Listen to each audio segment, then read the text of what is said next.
Hi, everyone. My name is Annie Fitzsimmons. I'm an editor at AFAR magazine, and I'm thrilled to be here today moderating this panel for virtual vacation events, the new age of luxury.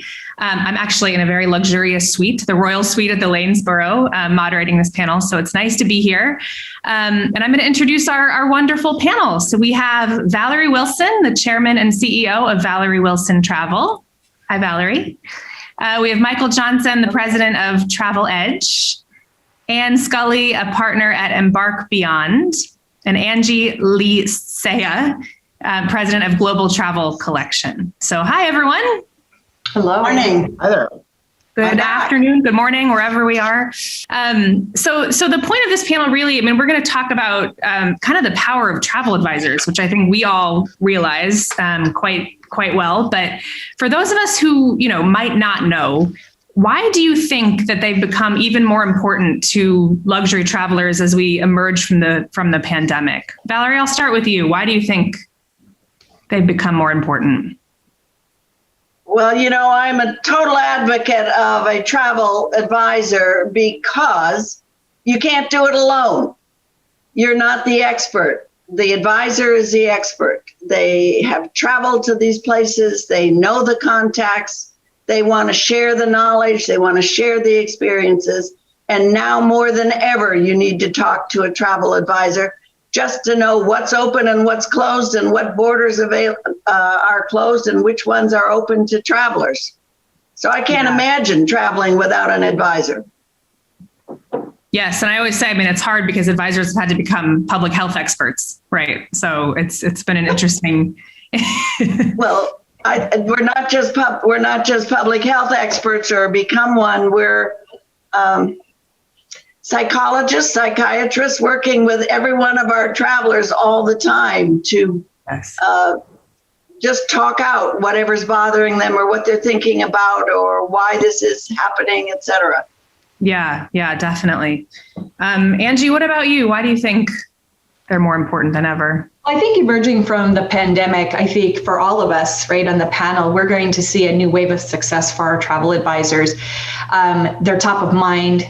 They know it's essential for travelers. They're more relevant, as Valerie said, than ever. They anticipate the traveler's needs. They know what's next in luxury. They communicate so beautifully, transparent, trust, clear. They understand the complexities of our environment today, and they know how to get exclusive access that others don't know. So I'm going to take Valerie's words. Why wouldn't you? This is essential for you. Yeah, definitely. I'm still surprised too how many people don't know about advisors. So it really is kind of talking about all of those perks and all of those things, and you get a therapist and all of these people in one, right? Correct. And Michael, how about you? It's a great question, Annie, and thank you so much for the invitation today. I was reading some research, and 86% of households over $100,000 plan to travel this fall. And combine that with the fact that the average time from booking to travel is less than 3 months. So said differently, there's a lot of pent-up demand that will be compressed into a very short period of time. So if you're going to maximize your holiday, you're absolutely going to need help. I couldn't agree with Angie or Valerie more. And I think the advisor does three things, really, really well. They make it easy, right? So there's no sorting of recommendations from people you've never met before. They know the properties. They're up to speed on some of the protocols. It's personal attention, right? So one call with them and they can put together a trip that exceeds your expectations because every detail is about you at the end of the day. And then the third piece is this sense of confidence that you've got an advocate, that you've got access to properties and amenities that you just can't get online. And then you've also got someone, to use Angie's example, who's very aware of kind of what's happening out there and what's next. I think it's that combination, right, of advocacy and confidence, convenience, and personalization that really sets them apart, particularly when demand is going to be so acute. Yeah, definitely. I saw something on social media and it was like, you're trying to get a trip. Well, it's like you're trying to get toilet paper last spring, right? Like there's no deals to be found. But if you use an advisor, right, that's it makes it very different. You have access to to a lot of places and people that you wouldn't otherwise. Anne, what about you? Well, and it's great being with my incredible colleagues here this morning. It's a great opportunity to talk about a career path that I love. I think a great advisor is a biographer of our client's life story, one chapter at a time, one itinerary at a time. And the thing is, we have relationships that we bring to a table to help create that story that will not only give client impact, it's based on the meaning of the trip. So it's so many levels that they would never be able to do on their own. But it is truly our relationships that we bring to the table through our consortia, through our relationships, through the amount of product we sell on a given day that they have no access to. We totally change the way they travel. We build loyalty for life when we do it right, when we get to know the client. Yeah, definitely. I mean, on that note too, how do consumers find the right advisor? Do you guys think that you have to date a few to find one, or what are your recommendations for that? Are you sticking with me? I would say the first thing is, don't feel you have to book an advisor in your hometown. It might not be the right advisor. I think there's all kinds of social media to look at now to find out who are the big players. I think it matters not only because we've all traveled a lot. You're talking to a panel of people who that's what we do because that firsthand knowledge matters. However, should we not be in a particular place, we have contacts that will come on the phone with us to really upgrade that client experience. But clients right now should really be looking to make sure they have the right person. The most important asset a client has is their time. And as busy as they are and how the pent up demand, they not only are they been home for such a long time, they haven't spent any money. The stock market's through the roof. So their next trip should be really led by someone who the panel has said, who's an advocate, who is connected, who can actually clear space, because that's going to be a big issue right now. Yeah, definitely. Angie and Michael, you guys both work with a lot of different advisors. What is your advice for finding a great advisor? Michael, do you want to go first, and then I'll? Sure, I'll jump in. Thank you, Angie. Annie, it's interesting. You talked about, do you need to date a few, and you definitely need to have some conversations with different advisors. Have a chat to see if their experience aligns to your needs. And I agree, that advisor does not have to be local. They can be anywhere. It's about that personal connection. So for example, if you're interested in family travel, you're not necessarily going to want to connect with someone who may be exceptional at adventure planning, but really doesn't understand the logistics of traveling with young children. Advisors are a diverse group of professionals with different specialties. And as educated and experienced as they are, I think fit and a sense of chemistry is just as important as experience. Yeah, Michael, chemistry is huge, right? Getting a level of comfort. Our luxury consumers are spending, thousands, hundreds of thousands, millions of dollars on their trips. And I like to say, when to use an advisor is when the cost of doing it wrong is too great.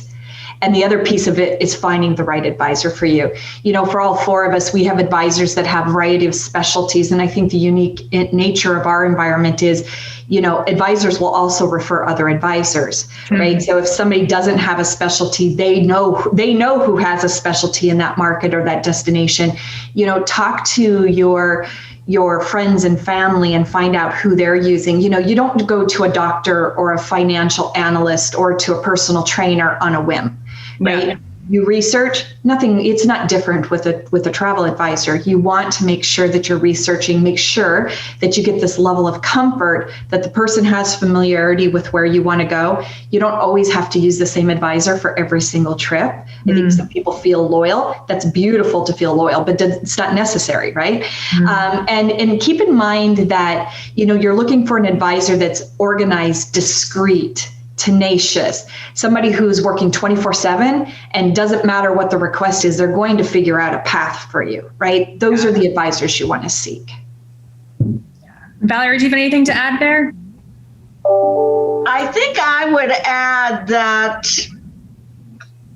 I believe some of the best clients I've ever received have been referrals by other clients. And the same thing happens with advisors.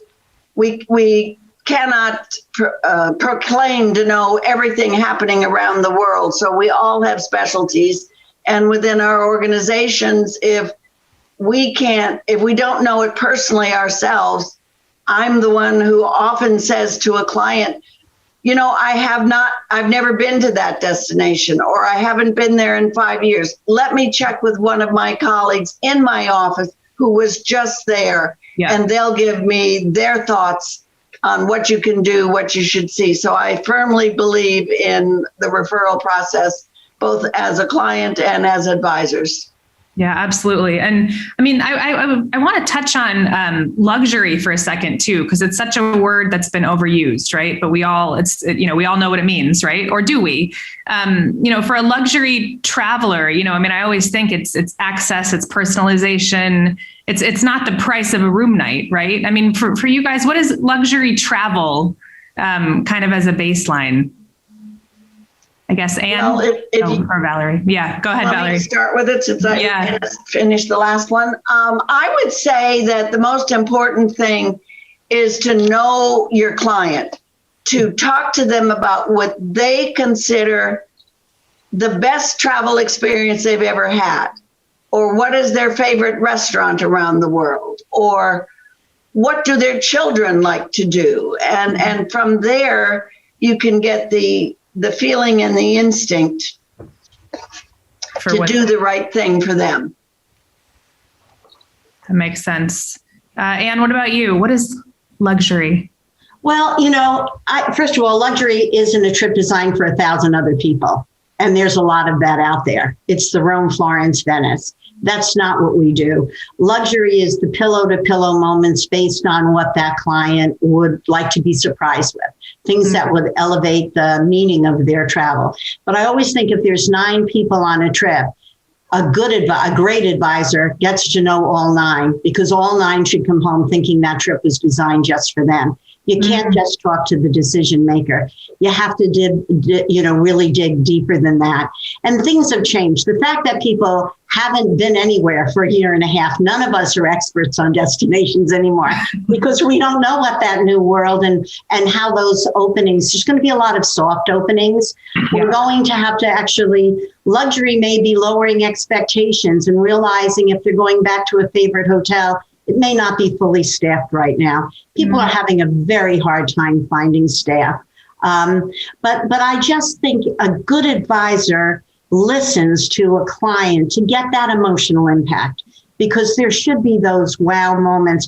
When I go to Virtuoso, which is the consortium I'm part of, and I go to Travel Week and see all these incredible partners we have, I always try to meet someone that might be the missing link to that next itinerary for a new client, or someone who travel. We have clients, all of us on this panel have clients who travel so much.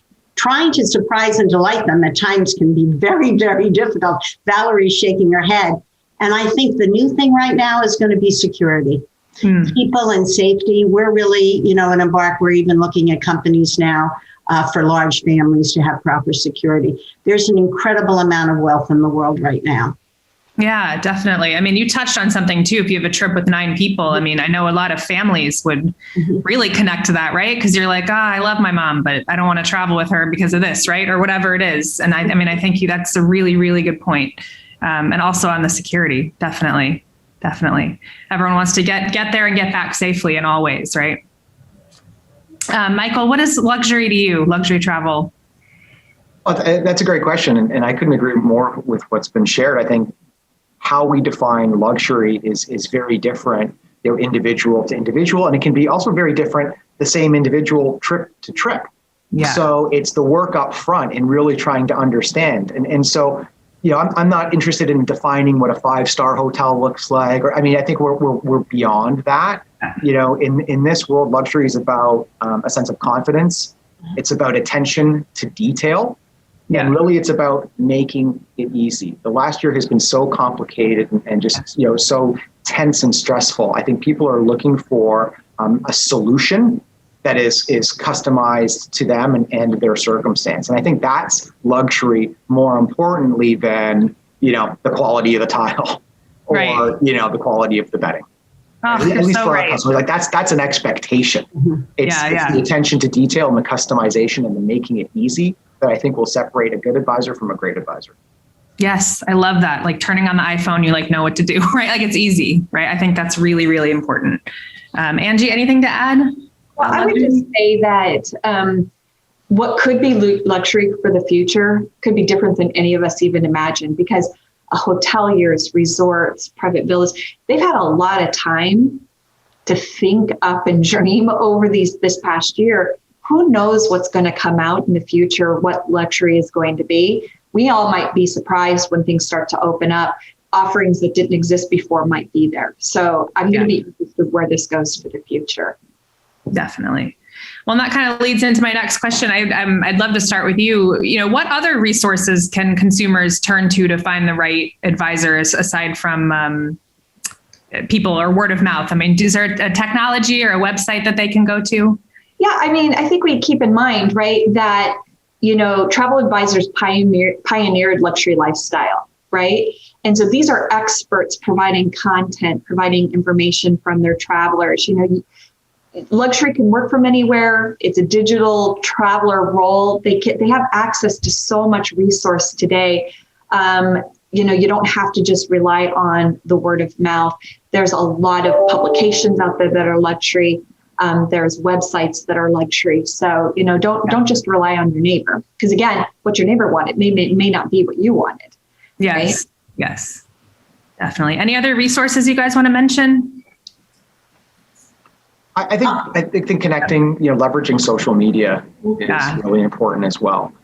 It's one thing to kind of share, what your taste level is or what your expertise is, but to Angie's point, the savviest advisors are out there leveraging technology to highlight destinations, highlight experiences, and you can very quickly tease out whether or not somebody's definition of luxury kind of aligns to yours. Yeah, right? It's a great tool to screen different advisors. And by the way, you can search a destination or search a hotel chain that you're fond of or a restaurant, and then all those search results, and then you can kind of go through that as opposed to what I'm guilty of, which is looking at the first page Google spits up and clicking on the link. Yeah, which may or may not be relevant. I also think the press has been incredibly kind to travel advisors during the pandemic, because clearly those clients that got out of trouble quickly had advisors. I talked to a client just last night who had spent 4 days, I won't mention the airline, 2-hour waits to get through the line. They called her, it was her 28th wedding anniversary, and they called her during dinner at a 1-star Michelin restaurant, which was horrible. And she asked, could she have a call back? And they said, no, you'll have to call us. And they called her at 3:30 this morning. Oh. So I do think there is a reason the press are saying use travel advisors. There's one right now. Too many people have lost too many staffs. But the reality is there are consortiums out there, and there are great consortiums out there, and they get a lot of press. And they also introduce you to top advisors. Magazines, TNL, Condé Nast have, top lists for people to look at, and people look at those. Again, that's social media. And of course, word of mouth. When you do a trip, people talk about you more now than ever. It's like people not only have a financial advisor, a personal shopper, they're proud now to say, I have a travel advisor. Mine's the best. So that's something I think that has really happened lately. Definitely. And I mean, I'll start with you, Valerie, for the next one, which wasn't kind of on our pre-list of questions, but do you think in the next year or two that people will be posting about their travel as much and talking about it? Or do you think there's going to be kind of a quiet return to travel given the divide and some of the shaming that's been happening? What do you think we'll see over the next year? I mean, I'll post my traveling because I think it's part of our responsibility in the industry to post it, right? But what do you think? I firmly believe that luxury travel is here to stay. the concept of how quickly it's going to return, or it's going to be next year the same as it was in 2019, is unrealistic. Yeah. That we have to help build back the confidence of travel to each one of our clients, and the industry together has to do this almost with one voice. That travel is an experience, travel is an education, travel is part of your lifestyle. Now let's start talking about all the possibilities you have, the reasons for travel. Is it a celebration? Is it for two people? Is it for the family? Is it multi-generational? Where have you always wanted and dreamed about going? Yeah. And it's our job to tell that story and to continue to tell that story with everybody in media or travel media, whether it's starting with you, Annie, at AFAR, and to Travel and Leisure and Condé Nast and other social media opportunities, that we're the experts. There are so many experts that can share that knowledge. And I think one of the best taglines ever was, "Don't leave home without." And of course, we all know who started that, but I cannot imagine leaving home without a travel advisor to protect me and make sure that they're your advocate, no matter where you're going, no matter what the problem is. Definitely. Yes. Angie, what do you think? Well, I think, first of all, the shaming has gone to such an extraordinary extreme. I think people should just look into their own house before they start judging others. So Yes. I'm a little soapbox, now I'm off. We got to keep in mind, travel and tourism is 10% of global economy.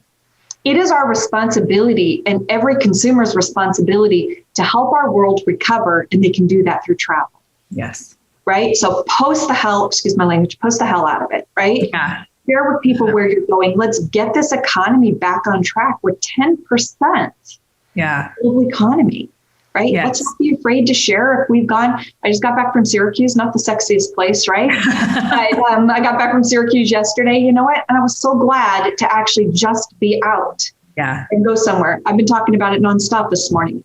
So Yeah. And you probably felt alive, right? I mean, and it was great. We went for a hike in a park that I've never been to, right? Yeah. Just that experience of being someplace new, going for a hike, being in nature, and I didn't have a mask on. Like, it was Yes. fantastic. Yeah. Fantastic. Yeah, there seems to be a little bit of this like reluctance, even though vaccines are widespread in many areas and others not, but a reluctance to recover in some way. And I think you hit it on the head. Yeah, come to Florida. Nobody down here cares about the recovery anymore. They think that the world's recovered, so Floridians are out. I did hear that. I was like, someone said it was like 2019 in Florida. So I guess there's something in the middle, right there. I guess so. And Anne, what about you? What do you think? Well, I agree with Valerie that, you shouldn't be too optimistic. However, things to be optimistic are when you look at the airlines, and United announced today that 400 more flights are opening in July. They're opening those routes. Italy is now saying you don't have to quarantine. It's a little complicated. You have to have a PCI 72 hours before, a rapid test before you get on the plane, a rapid test when you arrive. But, then you get to see Italy and you're not quarantined. So there's some really good information that's out there. Again, without a travel advisor, I don't know how the clients would know that they could go. We're calling everybody. The minute something opens, we're on the phone saying to our clients, you want to get ahead of the curve because it'll be sold out. Because hotels won't be at full capacity for a while, the space will be limited. So you want your clients to have that opportunity to travel because they're desperate to. It's like we've lost our freedom. Yeah. One part of our freedom was to travel, and we want it back. We just desperately want it back. So again, clients have only been able to look like at AFAR, to the other travel magazines I mentioned. Looking at it, they're dreaming about that trip. And, it's up to us to make sure that next trip is one that they will long remember.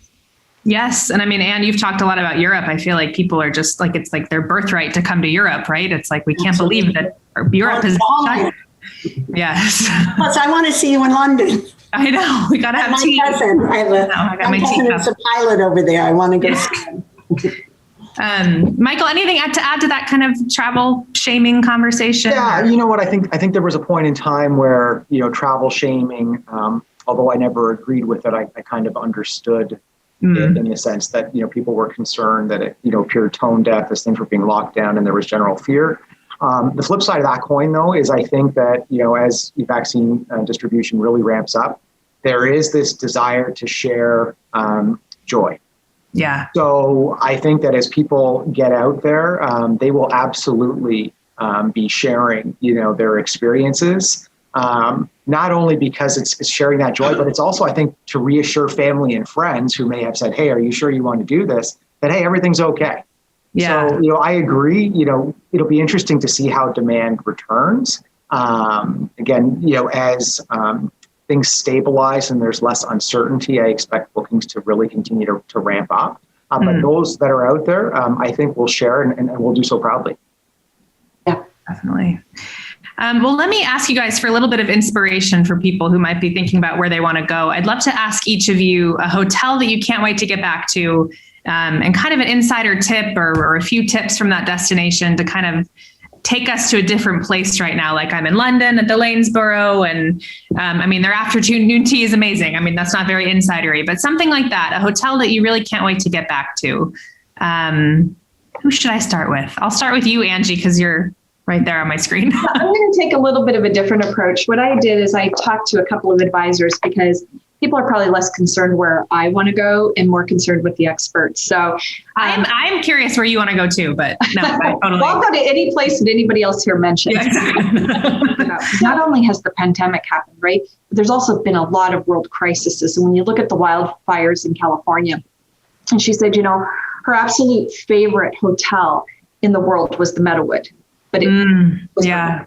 So I thought this was an interesting perspective because if you're somebody who really loves the Meadowood and you love going to California to wine country, where do you go now?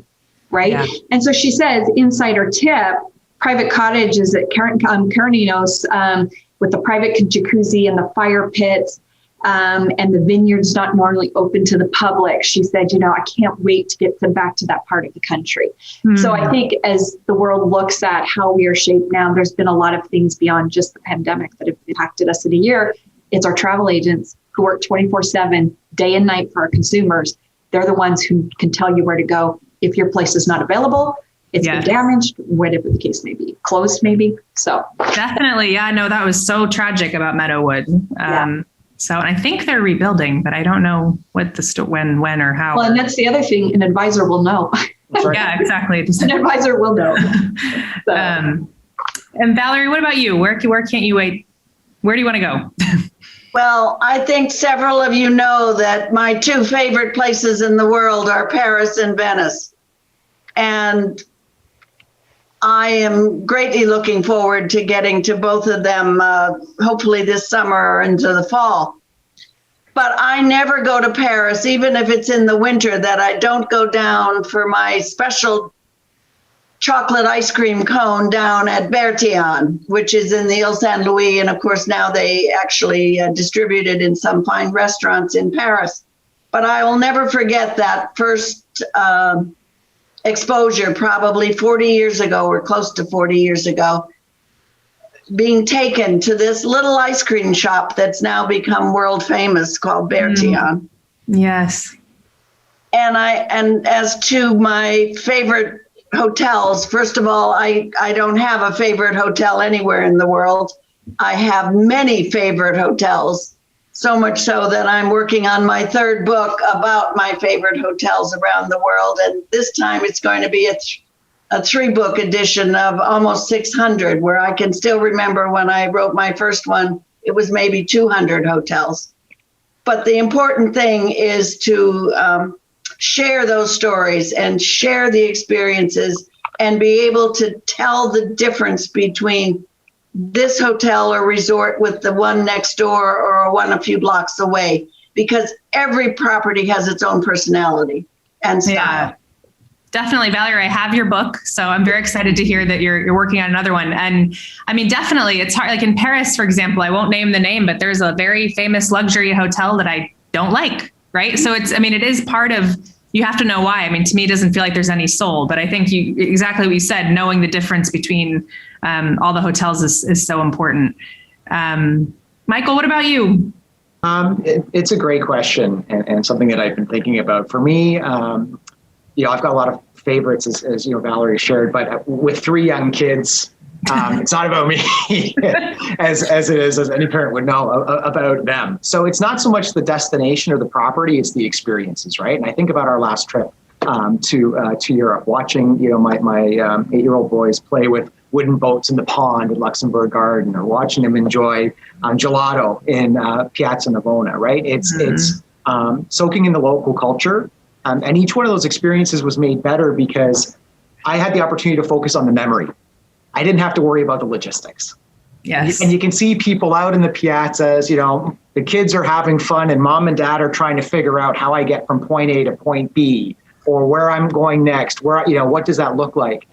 We didn't have any of that problem because everything had been sort of choreographed or coordinated. And we could just sit there and watch the discovery as they have pistachio gelato for the first time. Yeah. That's the magic of travel, far beyond the quality of the property that you stay at.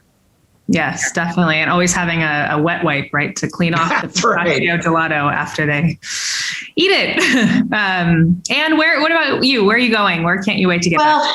I agree with everybody. There's so many that we love, and you don't want to not say, gee, how much I love this and that. But I was about to take my family to the Dorado, and the GM, George Salato, is a very close friend. And I've been missing that because the week before we had to cancel. And I had been there with my husband, and it's just a perfect resort. Their spa is one of the best. The hidden secret would be the tree top. They have a little tree house where you can have a outdoor massage, which is spectacular. Oh. But, it's also the staff at these properties. I think about Isabel Garcia and just how wonderful they are in trying to set things up that are unique to the client, And I think that's, when we say, why do advisors matter? When we work with these incredible partners, we can paint a picture of our clients so they can deliver these unique experiences. And, Dorado is one of 50 hotels that won that LEEDS Award for sustainability, which I think really says a lot nowadays that sustainability is going to matter to a lot of people. I think back to the Brando, which I have to say is the only property that I got on a plane and cried when I left, because I thought, I don't know if I'll ever get back here. And it was so extraordinary. And they were the leader in sustainability. I think they won the first Virtuoso Award. But, to be on that private island, it was an engineering marvel to create that on the island of Tetiaroa. Yeah. So, but I could be like Valerie. She knows when I'm in Paris, the shop I go to for my scarves. So, and my favorite properties in London. I mean, it's all over the world. These are friends. To me, hotels are like friends. When I go to Paris, you have to visit them all and say hello. Definitely. And you can go into them too. I mean, if you're staying at one, you can go get a drink at another one, right? Absolutely. I mean, you don't have to stay to experience it. And you mentioned sustainability. I do just want to say, I think there is the danger that a lot of hotels or travel people will be greenwashing. So I think, if it is really important to you as a traveler, your advisor can kind of sort through that for you, right? And let you know, like the Brando actually it's stunningly beautiful and it's also completely sustainable, right? So. And I do plan to go back, by the way. One more time. I think that team out there, Philippe Rovelli, and they've just done a brilliant job with that property. It's heaven on earth, for sure. Definitely. Have any of you guys been to the Brando? Valerie or Angie or no? It's on my list. But now I'm going. You are going. Yeah, no, now. Yeah, now you're going. Yeah. After I heard Anne and it brought her to tears, I have to go. Yes. The one thing about us is we sleep around. That's for sure. Yeah, exactly.